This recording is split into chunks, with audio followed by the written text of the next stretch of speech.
I'm going to show a little video on how to prepare a large and small Mylar bag using a fairly heavy-duty vacuum pump that really gets with it. This particular one you can see is a Pittsburgh Harbor Freight unit 3 CFM 2-stage vacuum pump.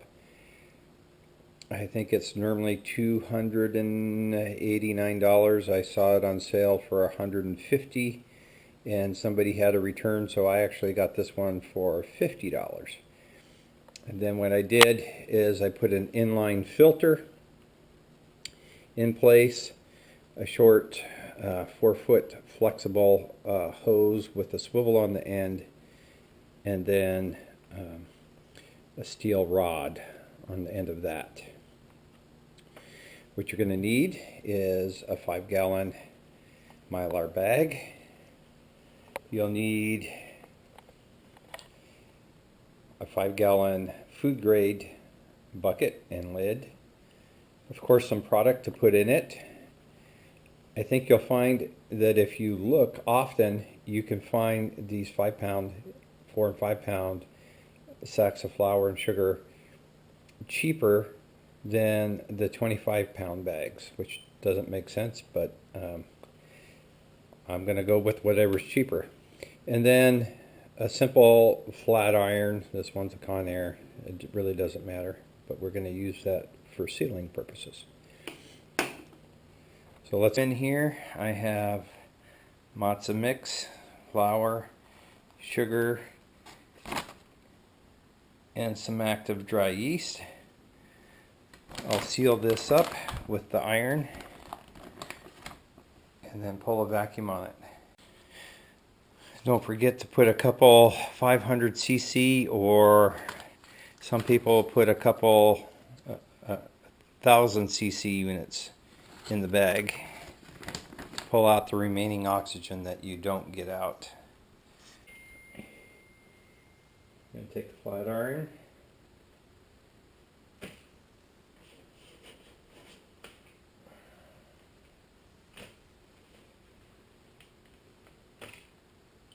Doesn't take very long.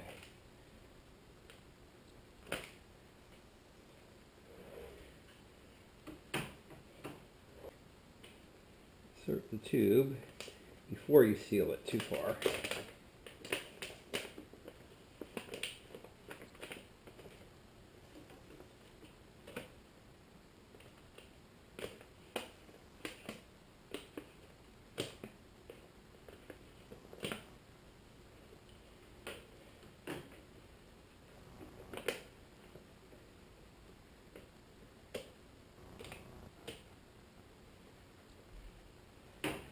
Let that cool off just a little bit. Turn the pump on.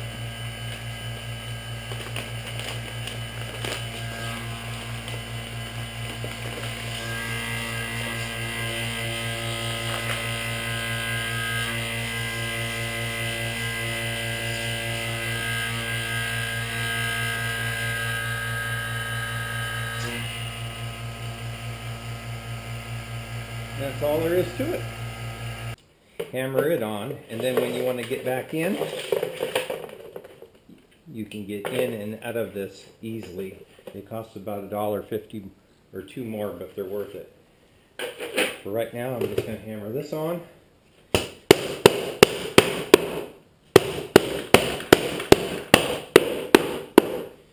Put a label on it, and you're done. That's good for 20-25 years. The next thing you'll do is put your lid on, hammer it closed, or if you really want to do it right, use the Gamma Seal lid. I add the other thing that I did with my flour, sugar, and matzo mix is I put them in the freezer overnight, then left them out for about an hour before I vacuum packed them, and that helps ensure any little weevils, eggs, or larvae, or anything that's in there dies. So even though you pulled the oxygen out of it, this is an additional measure that you can use. Going The one thing I will do is, even though I leave it in this bag, I'll make just a little tiny incision in the bag so that when I pull the vacuum on the Mylar bag, it takes all the air out of this bag as well. What I'll do sometimes is I'll take items that I can find on sale, like if you want to make gingerbread cookies, sometimes you can find these on sale for 99 cents. Take it out of the box, put it in the bag, cut the directions out of the back. The neat thing is you can make cookies with this without having to use eggs if you want.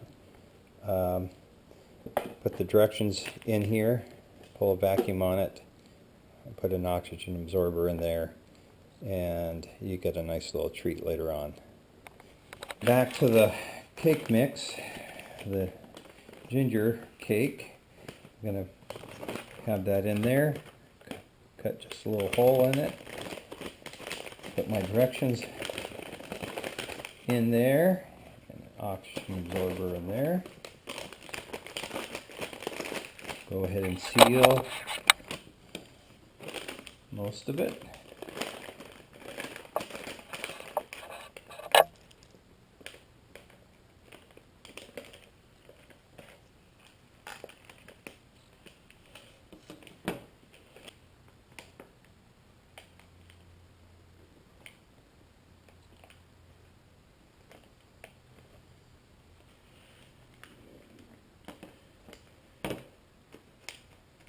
Okay.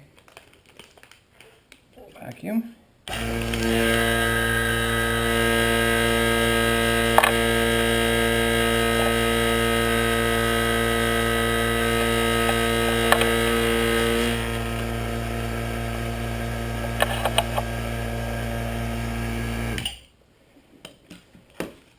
There you go. You got a nice